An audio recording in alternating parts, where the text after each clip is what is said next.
Gazette du Togo, une vision sur l'actualité togolaise et sur le monde.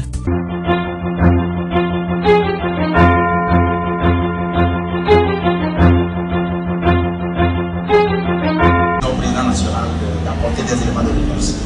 Monsieur le président.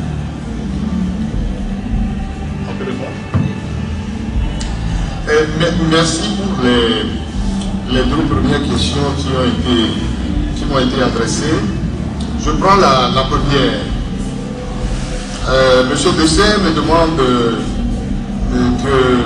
on parle de remobilisation, mais par quel miracle la remobilisation va intervenir, sachant très bien ce que nous constatons tous aujourd'hui entre les partis politiques de l'opposition.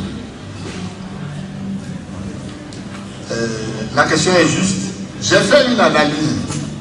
Et si vous avez suivi un peu ce que j'ai dit dans mon intervention, j'ai dit, depuis un moment, effectivement, il y a une difficulté entre les partis politiques. Alors, et on voit également sur les réseaux sociaux que cette difficulté-là est alimentée chaque jour par certains. On dirait que c'est quelque chose qui ne finira jamais. Alors, sachant très bien les difficultés entre les partis politiques de se retrouver, de se remobiliser, j'ai déplacé un peu le curseur. Je dis en réalité, les partis politiques ne sont que l'émanation du peuple tout entier. J'ai lancé un appel global à tous les citoyens. Je les ai cités, je les ai nommés. Personne n'a été mis à l'écart. Que ce soit les avocats, que ce soit...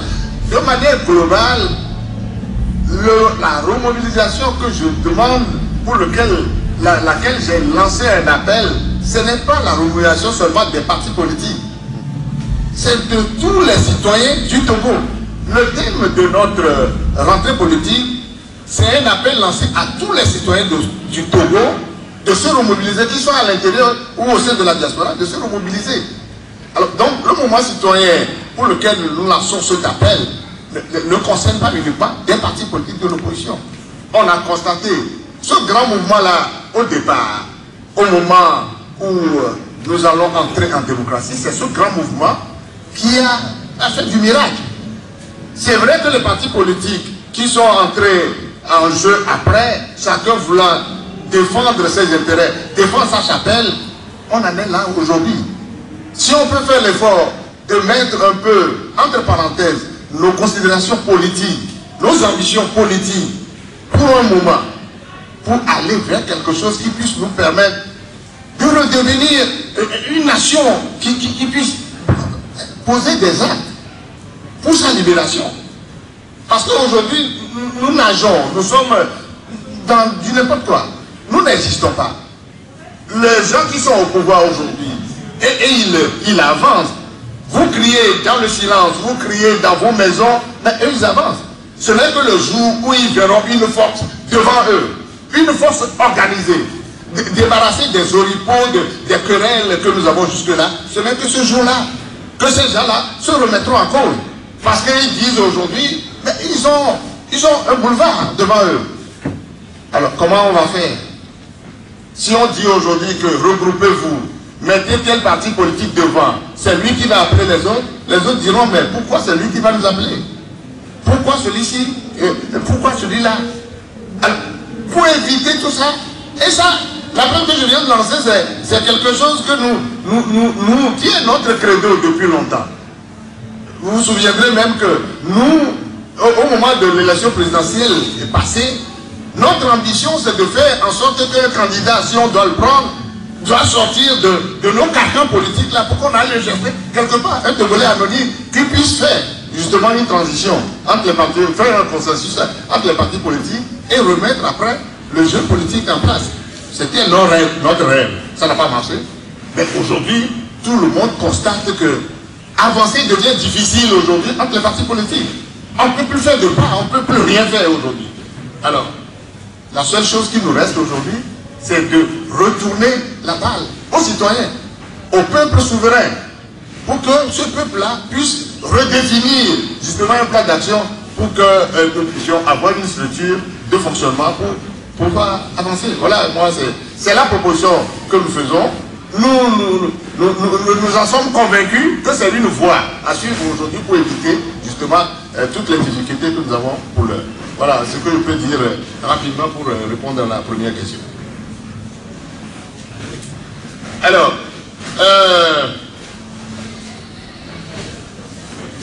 pour prendre les deux questions de...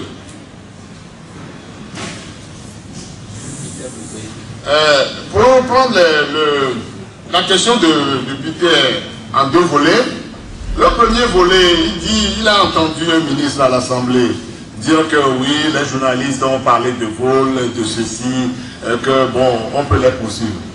C'est du n'importe quoi. C'est vraiment du n'importe quoi. Mais les journalistes ne sont pas allés fabriquer leur titre à partir du néant. Ils ont pris leur titre à partir de quelque chose de précis, de réel, venant de la Cour des comptes.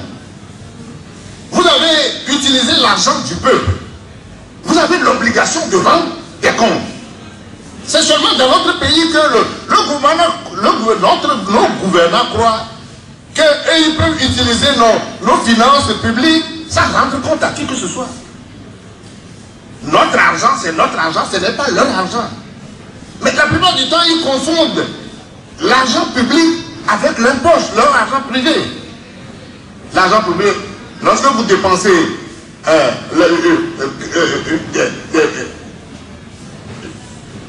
en matière de finance, lorsque vous prenez de l'argent de l'État et que vous l'utilisez, vous avez rubis sur ongle, vous avez l'obligation de dire comment vous les avez utilisés.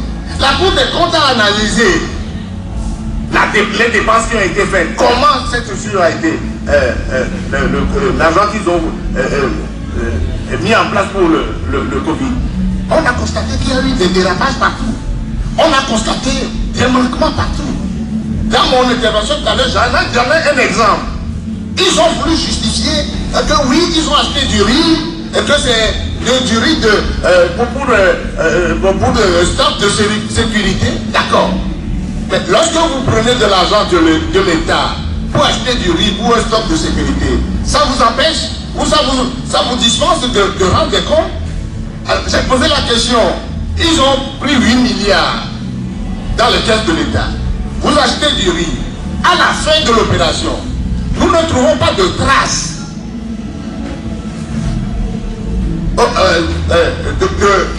de ce riz-là à la fin de l'opération. On sait qu'on a acheté du riz, mais à la fin, qu'est-ce que ce riz est devenu?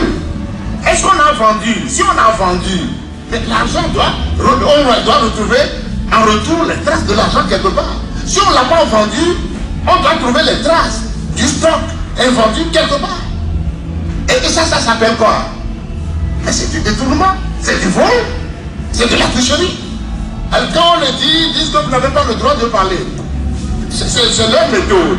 La méthode de la dictature, c'est qu'ils font des choses et vous empêchent d'en parler. Et c'est ça justement notre difficulté actuelle. Il faut que nous nous donnions les moyens de pouvoir parler de ces choses-là. Moi, on peut peut-être mettre entre parenthèses les problèmes politiques. Mais chaque citoyen a l'obligation aujourd'hui de s'intéresser à la manière dont le pays est gouverné. Ce n'est pas une question d'être dans un parti politique. Mais les finances publiques, notre ressource à nous, qu'on doit normalement utiliser pour nous tous, pour les écoles, pour les hôpitaux, les individus s'asseyent là-dessus et en font ce qu'ils veulent. Et on dit qu'on ne doit pas en parler. Pourquoi? Pourquoi on ne doit pas en parler? S'ils veulent utiliser de l'argent et que personne n'en parle, qu'ils aillent utiliser leur propre denier. Personne n'en parlera. Mais lorsqu'ils touchent au denier de l'État, nous avons le droit d'en parler. Donc, nous dire que ceux qui ont écrit, ils n'ont pas le droit d'écrire, je dis, tout ça là, c'est du n'importe quoi. Alors, la deuxième chose que vous me demandez est que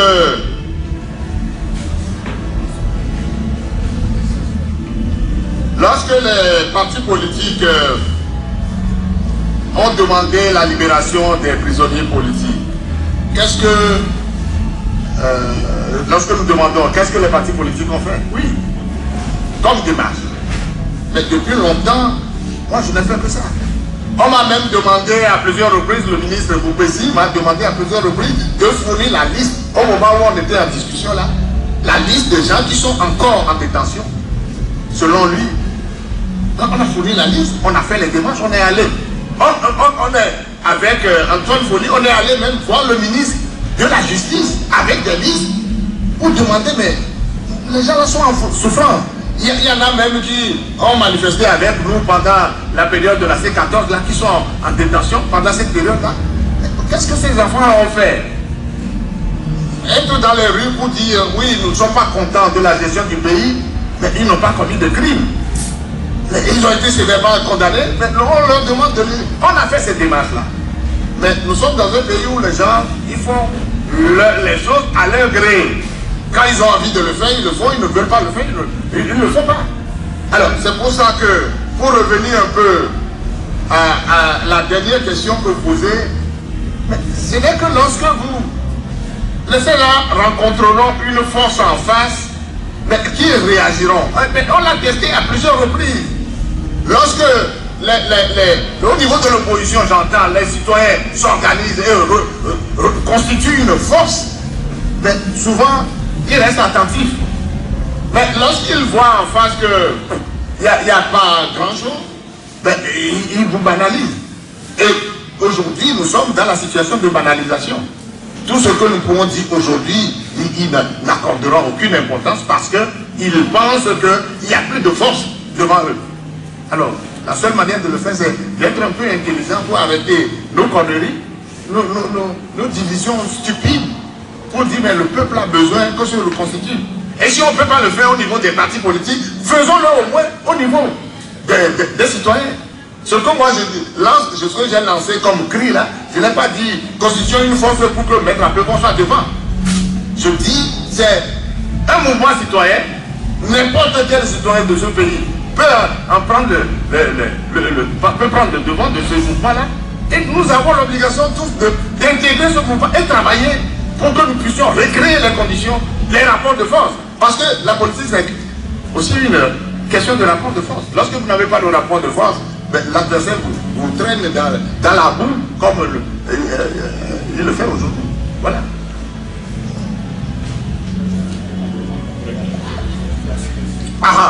Après la rentrée politique, j'ai même presque répondu de manière à beau voiler. L'appel que j'ai lancé, où on a lancé, le parti a lancé, c'est de faire en sorte que nous puissions aller vers les autres. À partir de cet instant, la déclaration ou le discours qui a été prononcé, on l'enverra aux organisations qui sont déjà en place, des organisations politiques, des organisations de la société civile. On leur enverra ce rapport. On fera même des démarches envers eux. On ira discuter avec eux. Le drame chez nous, c'est que dans d'autres pays qui ont la chance d'avoir une structure, une société civile très structurée, il arrive parfois que lorsque les politiques traînent le pas, la société civile prend le devant. Mais malheureusement chez nous aussi, notre société civile a été atteinte par la même gangrène qui ronge les partis politiques. Donc, mais nous n'allons pas nous décourager parce que tout le monde est conscient aujourd'hui que nous n'existons plus. Nous ne sommes pas, nous ne représentons plus rien du tout. Donc, nous ferons des démarches qu'il faut. Et nous prions que réellement les gens prennent conscience de cette chose-là et nous écoutent. Voilà.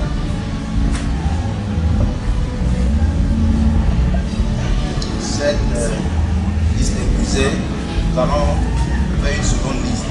Il y a François Alimakele, il y a François Alimakele. Encore une question. Ici. Il y a Nicolas Boussou. François. Pour une question. Pour une dernière question. Nicolas. Je reviens. Pascal Lossou. François Alimakele. François. François Alimakele. Republic of Togo. Il y a Nicolas Boussou et Messi Radio. Je reviens. Il y a Pascal Lossou, Canal FM. Il y a Albert Agboko. Albert Agboko. Jacques Levien. Oui. Et merci pour la question. Vous savez, chacun fait son travail. À chacun son job. Moi, je suis parti politique de l'opposition. La manière dont je vois le pays fonctionner, j'ai le devoir de le dire. J'ai le droit de le dire. J'ai le droit d'apporter des critiques les plus sévères à ceux qui nous gouvernent. Ce n'est pas moi qui leur ai demandé de se porter candidat pour gouverner le pays. Ils se sont portés candidats pour faire notre bonheur. Et moi, en tant que citoyen, si ça ne marche pas, les membres de mon parti ont constaté que ça ne marche pas. J'ai le droit de le dire. Alors, maintenant, critiquer, apprécier et décider après d'aller à une élection, ça c'est autre chose, c'est une autre appréciation. Mais à l'instant où je vous parle, la manière dont notre pays est gouverné, vous êtes journaliste, vous êtes à République of Togo, mais si on pose la question aujourd'hui en secret, vous direz que notre pays va très mal. Je suis sûr que vous n'aurez pas le courage de dire que le pays va bien. C'est cela. Chaque citoyen aujourd'hui dira que notre pays va mal. Alors, si le pays va mal, lorsqu'on trouve des occasions pour le dire, il faut le dire. Critiquer ne me prive pas demain plus tard de dire mais bon, j'ai critiqué, je ne suis pas d'accord des conditions dans lesquelles les élections sont organisées, mais pour telle raison, j'y vais. C'est possible, ça c'est l'instance qui décidera. Mais ce que nous avons dénoncé, et ça on l'a dit plusieurs fois, même lorsqu'on discutait au sein de notre de la CNAP, j'ai eu à dire au ministre d'État Boubessi que j'ai l'impression que au Togo, on marche sur la tête. Mais il a été offusqué le jour-là, mais je lui ai dit, mais lorsque vous nous dites tout le temps que les mairies ne fonctionnent pas parce que vous n'avez pas les moyens, mais comment au même moment vous voulez organiser des élections régionales pour créer une autre institution? Comment c'est possible? Comment est-ce que c'est possible? Nous avons voulu faire la démocratie à la base pour permettre à nos communes, à la communauté de base de se prendre en charge.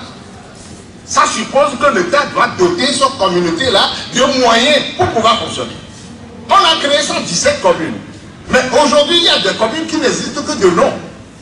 Il y a des maires, même si vous leur posez la question, qu'est-ce que vous faites dans vos communes? Je ne sais pas ce qu'ils vous diront. Alors, donc ça dit qu'on a l'impression qu'on a créé ces structures-là juste pour plaire à l'opinion internationale, pour s'amuser un peu avec la nation, alors que c'est commencer le développement à la base est un moyen sûr de permettre à ces populations de se prendre en charge, les doter d'un peu de moyens, les encadrer, les préparer pour quelque chose de plus grand. Mais on ne veut pas le faire. Alors, lorsque vous dites que vous n'avez pas de moyens, vous n'avez pas de moyens, d'accord. Mais vous dites que nous n'avons pas de moyens, mais on va créer quand même une autre structure. Est-ce que c'est un comportement de personnes normales là? On a l'impression qu'on n'est pas des êtres normaux. C'est pour ça que nous disons, ailleurs, le Sénat, ce n'est pas, le discours que nous tenons aujourd'hui, ce n'est pas aujourd'hui. Ça, c'est très longtemps déjà. On a intervenu plusieurs fois déjà pour dire, en réalité, dans notre pays, le Sénat, ça ne vaut pas la peine.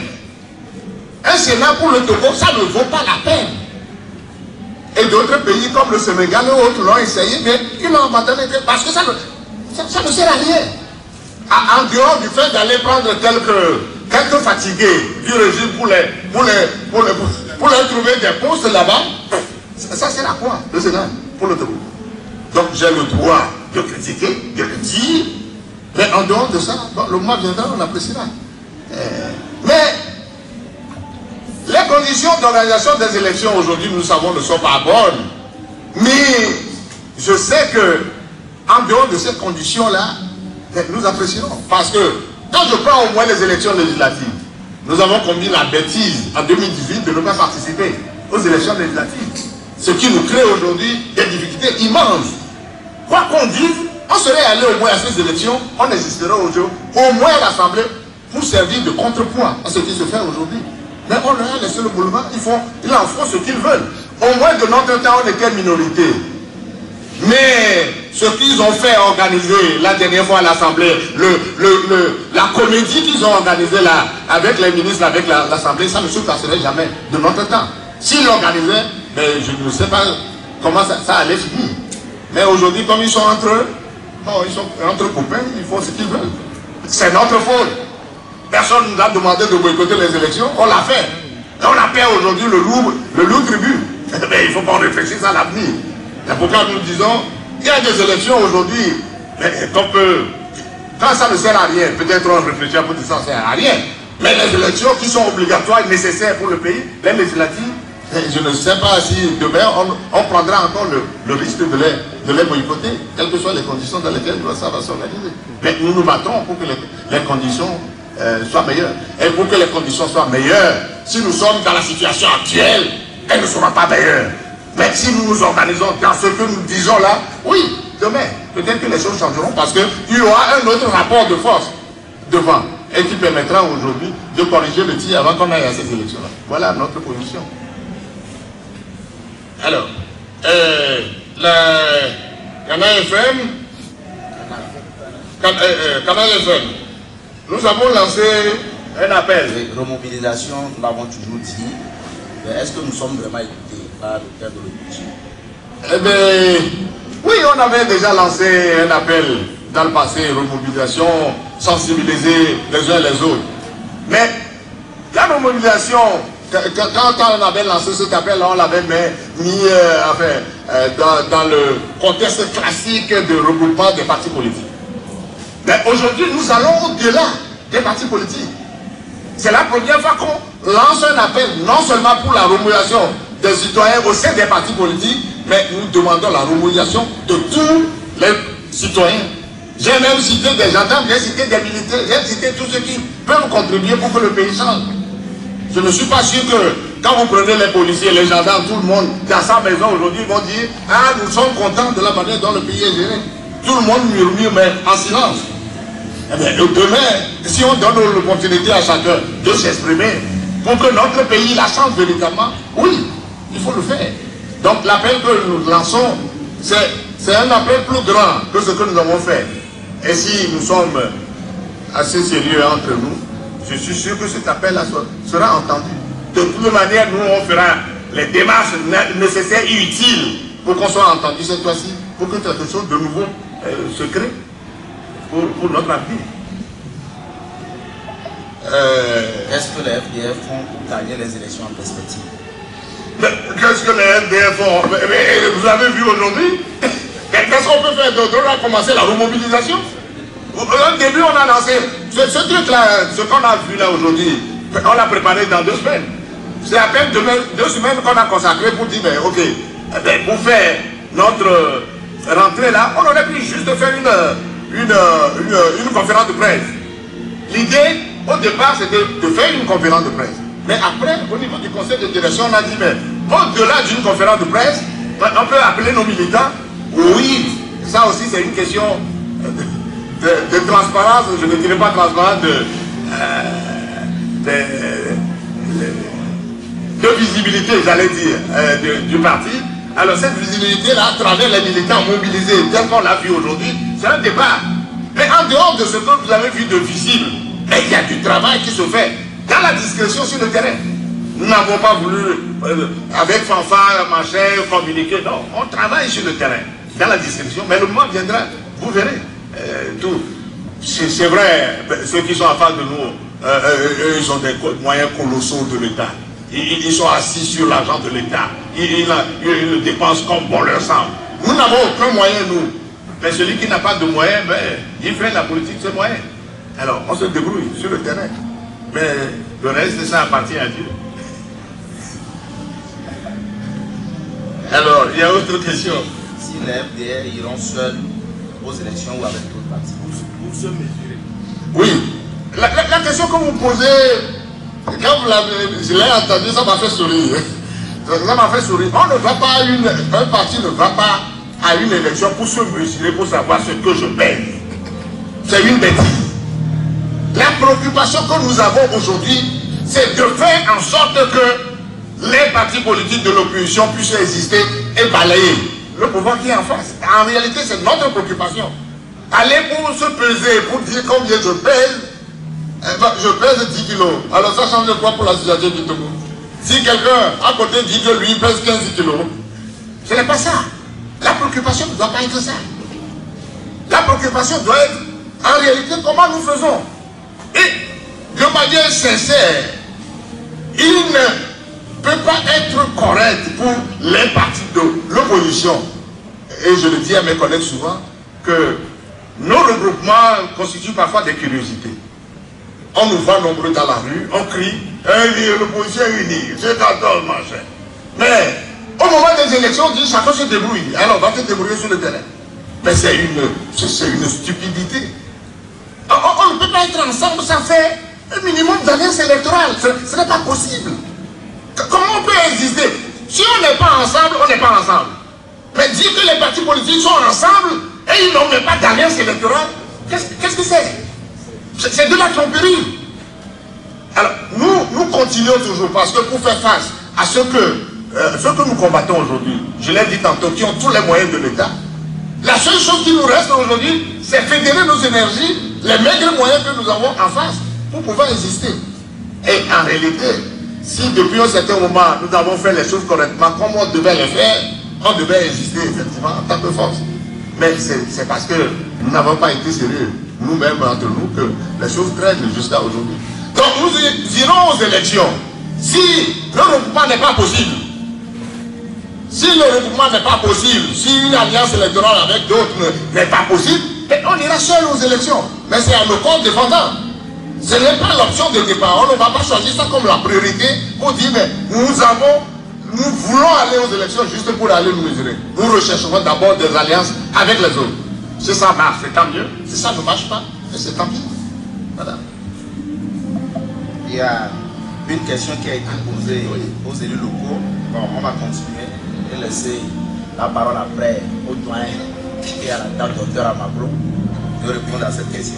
Quelle question j'ai encore? Il y a, si l'opposition existe encore au Togo, quand on voit la léthargie. Oui, mais bon, cette question-là aussi, quand je l'entends, ça me fait sourire. C'est-à-dire que... Parce qu'en réalité, les gens considèrent souvent l'opposition comme ceux qui ont pris l'étiquette ou la carte d'un parti politique. L'opposition, de manière générale, c'est tous ceux qui ne sont pas d'accord avec la gestion du pays. Alors, de manière englobante, c'est au-delà des partis politiques, tout ce beau monde-là doit constituer, et vous et nous, à moins que vous ne soyez pas dedans. Si vous êtes dedans, ne dites pas qu'il n'y a pas d'opposition au Togo. Si vous n'êtes pas d'accord sur la gestion actuelle du pays, donc si tu dis que l'opposition n'existe pas, donc vous-même vous n'existez pas. C'est ça. Alors, mais ne nous trompons pas. Souvent dans les pays, lorsque les situations sont difficiles, on considère que bon, il n'y a plus rien. Mais un peuple ne dort jamais. Les conditions ne sont pas remplies aujourd'hui pour que le peuple soit debout.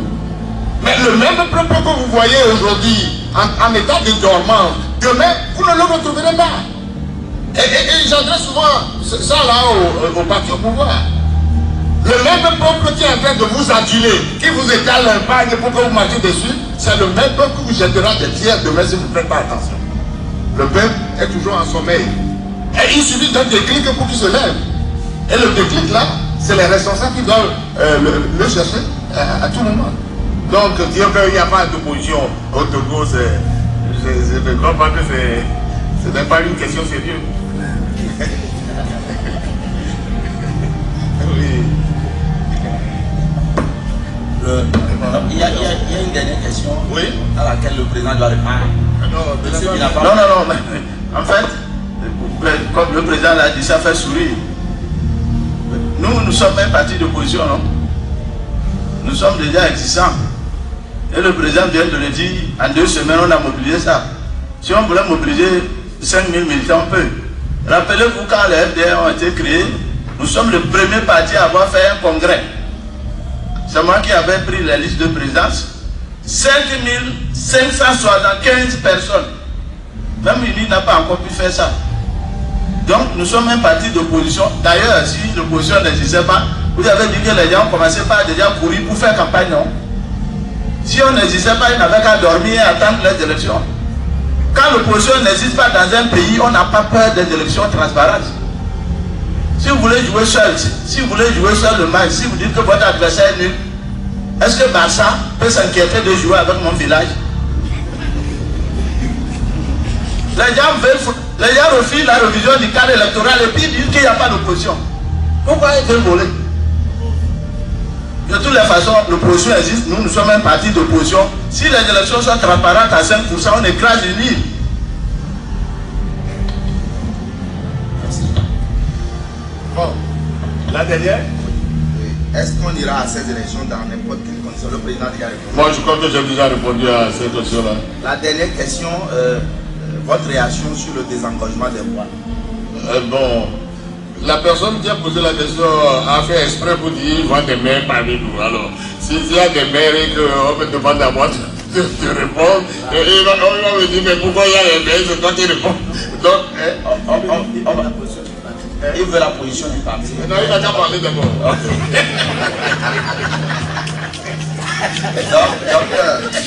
Merci. Monsieur le maire, deux questions. L'appréciation du travail que nous faisons en tant qu'élus FDR et notre réaction par rapport au désengagement. Ça fait deux questions.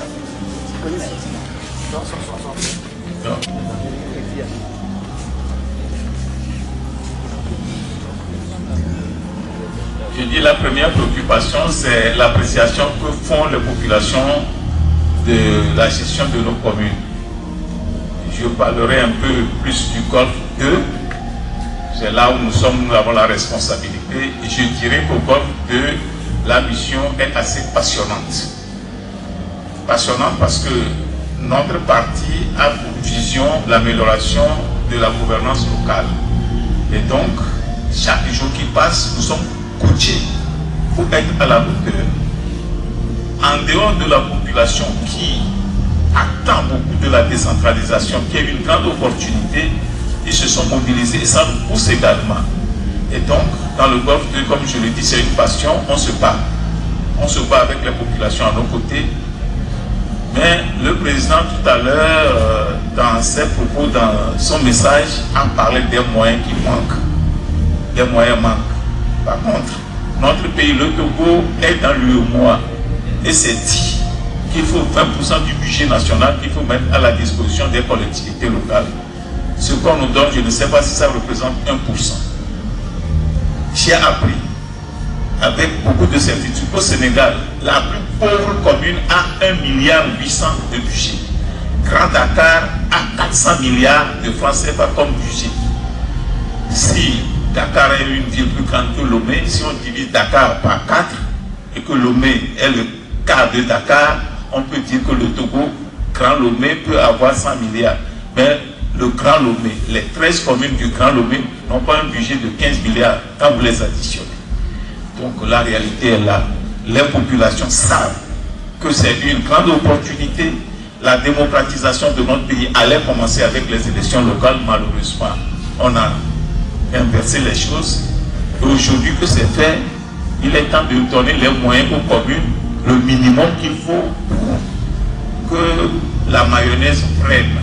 Les populations sont mobilisées, les élus sont mobilisés, mais il n'y a pas de moyens, si bien que ça pose certaines difficultés. Mais au golfe de notre chance, nous avons des ressources humaines qui nous accompagnent et on se débat, mais on va prier que vous, les journalistes également, comme le parti vient de le dire aussi, s'introduisent dans la question pour que les moyens à mettre à la disposition des communes soient une réalité pour que la décentralisation atteigne ses objectifs.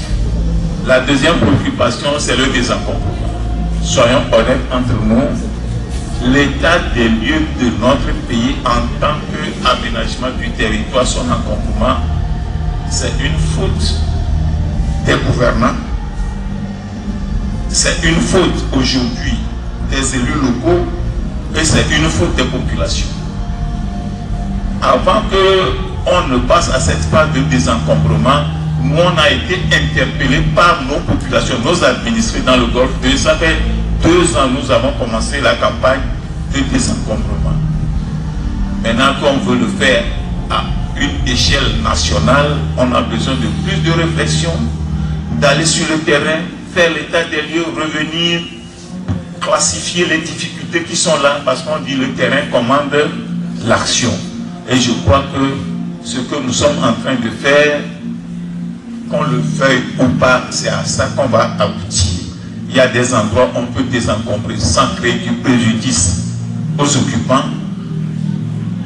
Il y en a certains qui peuvent sans préjudice font les têtus, on peut les pousser un peu, mais il y a certains, votre conscience est interpellée. Et moi j'étais heureux la dernière fois d'apprendre au Conseil des ministres qu'on nous dit de le faire avec méthodologie sans perturber la cohésion sociale. Ça veut dire qu'ils savent que le terrain a des difficultés et c'est ce que nous faisons dans le Golfe avec beaucoup de compréhension. On évalue la situation et les autres communes aussi, je crois que c'est la même stratégie et on va finir et on va faire le point de l'état des lieux, ce qu'on a pu faire, ce qu'on n'a pas pu faire, parce que on nous parle de résultats, ce n'est pas résultat 100%. Merci. Nous allons donc ouvrir une dernière. La Gazette du Togo, une vision sur l'actualité togolaise et sur le monde. Rejoignez-nous sur le www.lagazettedutogo.com ou sur nos comptes Facebook, Twitter et YouTube. Pour tout contact, écrivez à contact@lagazettedutogo.com ou appelez le 92 80 88 53. La Gazette du Togo, c'est l'information en continu.